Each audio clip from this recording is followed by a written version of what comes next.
आणि इथल्या पोलीस यंत्रणेला असेल, आणखीन कोण कोण यंत्रणा असेल त्यांना आम्ही सांगतोय की भाजपची धुणी भांडी करू नका. कपडे धुवायचे असतील तर खाकी उतरवा, त्यांच्या घरी घरकामाला जा आणि तिकडे धुणी भांडी करा.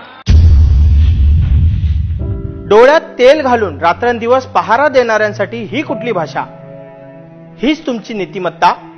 हाच का आदर? त्या परमवीर सिंगला पण मी सांगतोय, आयुक्त पदाचा राजीनामा दे आणि मग ज्या वर्षावरती जा, आणखीन कुठे जायचं धुणी भांडी करा, काय साफ करायचं, झाडलोट करा, संडास धुवायचे, बाथरूम धुवायचे, काही धुवा तुम्ही, आम्हाला त्याच्याशी पर्वा नाही. तडीपार करणाऱ्या गुंडांची पाठराखण करत एका IPS अधिकाऱ्यांना भांडे धुवा, संडास साफ करा, ही भाषा? कुठे चालली आहे तुमची लायकी? अधिकाऱ्यांवर जाहीर मुक्ताफळे उधळता. खरी गुंडेशाही तर तुमचीच आहे. तुम्ही काय केलंय तर ते दाखवा. उद्धवजी, तुम्हाला जर पोलिसांपासून एवढाच त्रास आहे ना, तर तुमची Z+ सुरक्षा सोडून द्या.